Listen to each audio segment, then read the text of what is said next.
Well, I'm Markee Dragon, and I want to explain more about the changes that are happening on the markeedragon.com website and for Markee Dragon Inc. as a company. We basically started our sites back in 1997, and we became a very big place for buying and selling and trading of items for Ultima Online.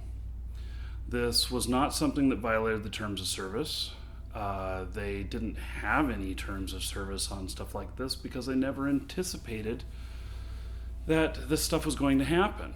And so, in around 2000 in the dot-com boom, we were up nearing 5 million page views a month, and lots of people, all of them were for Ultima Online. In around 2003, I believe, we, since we had all this content for the buying and selling and trading of stuff in Ultima Online, whenever World of Warcraft was announced, a lot of people started talking about World of Warcraft content and whether or not they were going to be able to do this stuff within our forums. The forums really grew from there. I know that I had a beta account in World of Warcraft a full year before it was released. And they didn't change we thought that they were going to allow it because they posted their terms of service for the game, and it said nothing about it being illegal to buy, sell, and trade. And one gold coin was going for, I think it was $10 on eBay for the beta. People were already selling in the beta and people were already buying. So we saw a lot of this stuff going on, and with them not having any language saying that they weren't going to allow it or anything like that, we put a lot of support into the infrastructure of supporting World of Warcraft and all of these sales. Well, the day before WoW went live, they changed their terms of service, putting in language that said that specifically it wasn't going to be allowed. We looked at our stuff at that point and we said, wow, we've got all of these people here that are wanting to do all this trading and everything, and we're getting a lot of traffic. After the dot-com boom, we were way high. I remember, just in advertising alone, the site was, I was getting checks that were $13,000, $14,000 a month. And then after the dot-com bust, it went way down. I remember my lowest check for advertising was something like $38, and I said, screw it, we're pulling all the ads. And so we were coming back up again, with all this traffic, and that's what we want for the site. We want it to grow, we want it to be successful. And we had our other companies out there as well. We had Shatter Crystal, which sells game codes, and this was it was all great until they made the announcement, or they didn't even make an announcement. They just updated their terms of service to say this new information the day before WoW went live. So we had to make a choice. We made the choice that we were going to go ahead and support it because there was a really strong demand for it, a really strong need. And so for the next couple years, we supported this, and it was okay. We had a fair amount of traffic and everything, and we bought and sold a lot of stuff on eBay. I was the highest level eBay seller. I was doing, I don't know, whatever the top level was at the time. It was like $150,000 or $250,000 in sales a year, and that's just what I was doing personally on there, in UO goods and in WoW stuff. So then eBay announced that they were going to stop all video game stuff for intangible products except for Second Life. And that, nobody believed me whenever I posted. I remember that very clearly. I posted the news on that at least 3 months ahead of time. And a whole bunch of websites out there called me full of crap and everything. But the fact is, I was right. And it did happen when I said it would happen. And what happened from there was markeedragon.com went kaboom, and we had all these people. So our forums just really lit up. We struggled for quite a while to figure out different ways to monetize this traffic. We never did figure out a good way. And it was I don't know. We made enough money on it to support the whole community. We had a free and open community. And the advertisers pretty much paid for all the upkeep, support, and even for one full-time staff member. So that was a really good thing. But what started to happen was that with some of our other companies, we would be doing business with them, with the game publisher, and then they would say, "Oh, you guys are Markee Dragon." And we're like, "Yeah." And they're like, "I'm sorry, can't do business with you."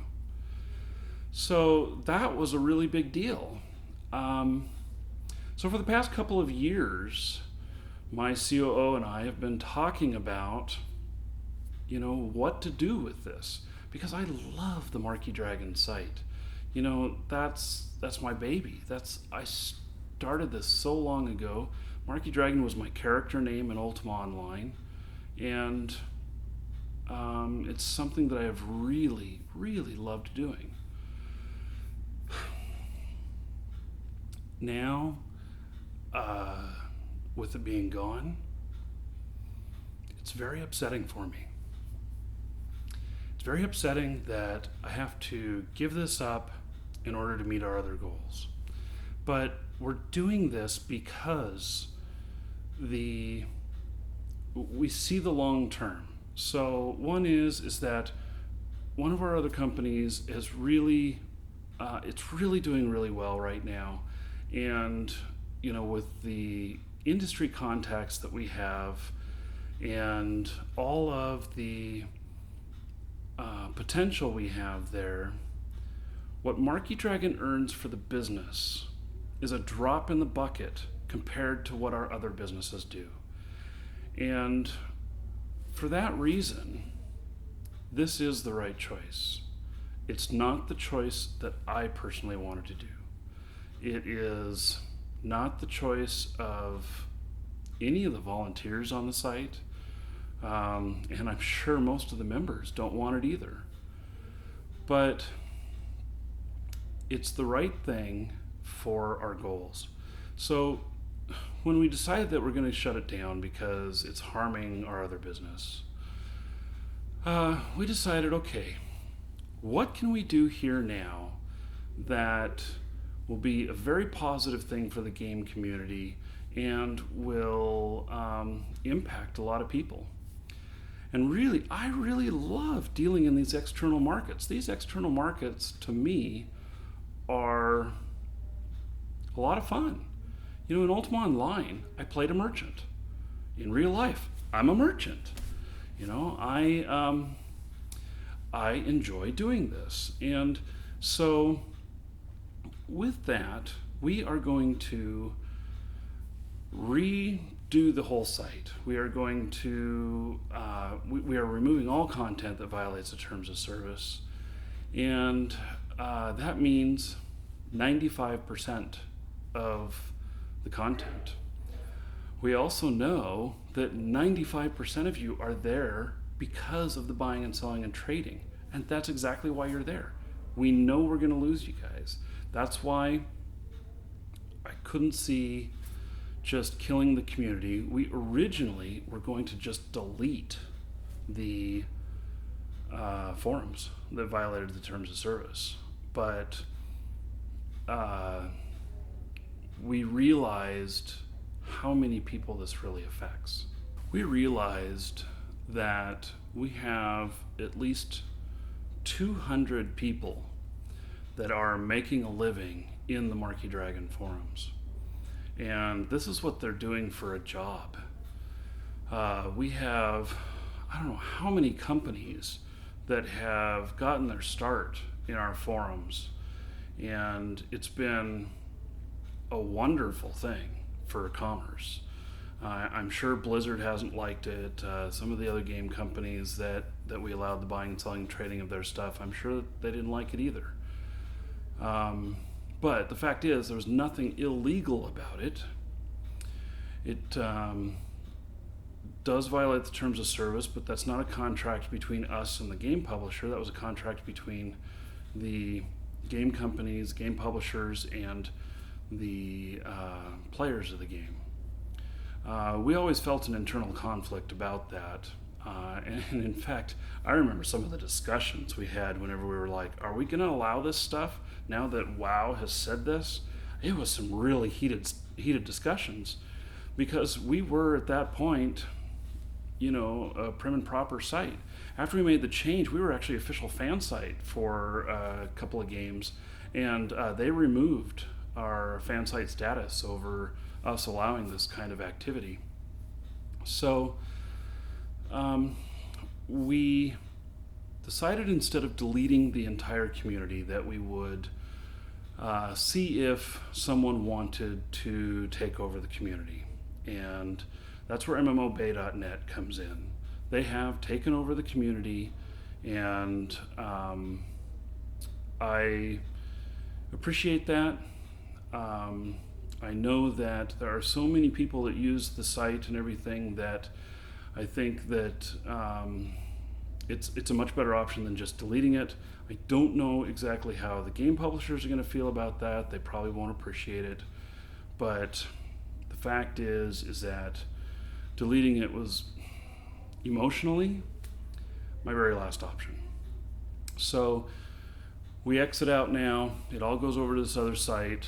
And they actually have some of the tools that we were never able to develop for Markee Dragon. Like, they have a full auction system and everything, and that will complement the community really nicely for those that want to use it.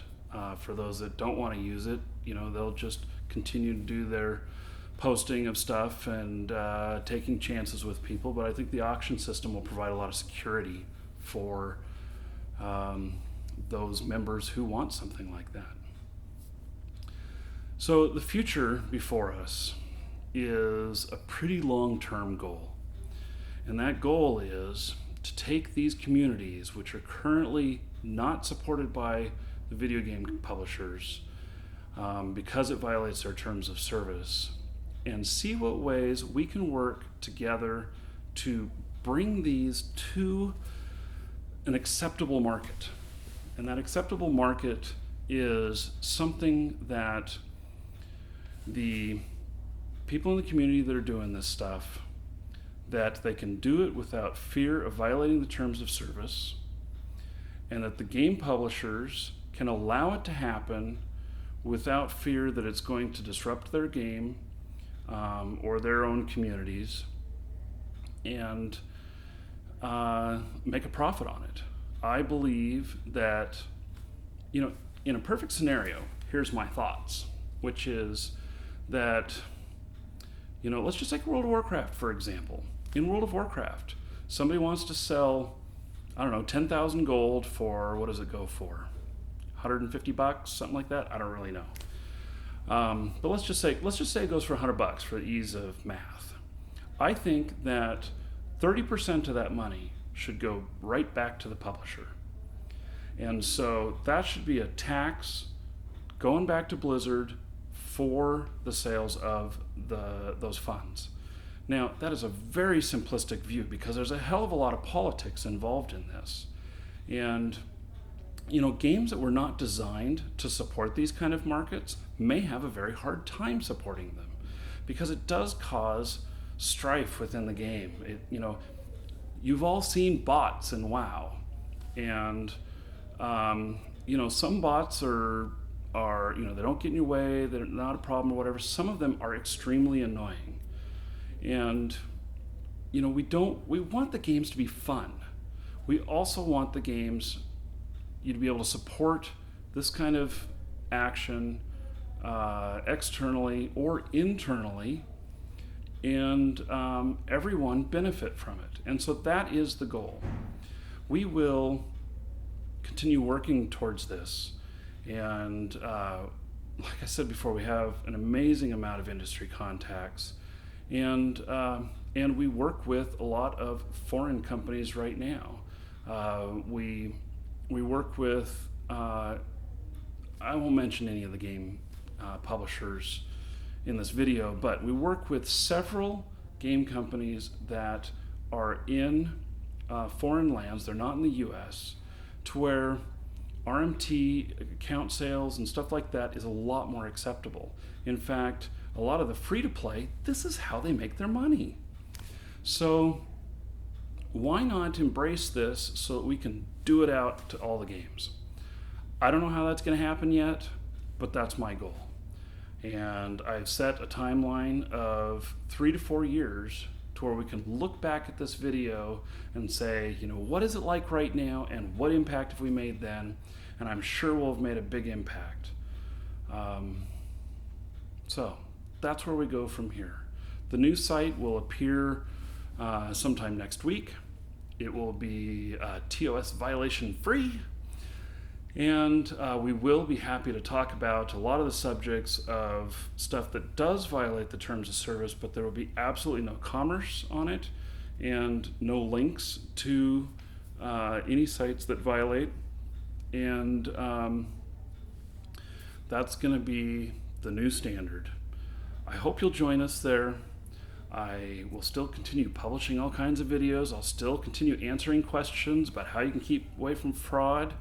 You ask me if it's okay to still bot. I'll tell you, my answer on that. I'll also tell you what the consequences are. And I just want to inform the community, and we're starting all over. So I appreciate you taking the time to watch this entire video. I know it's long, and I hope to see you in the new community site. My name is Markee Dragon, and I hope to see you there. Thank you.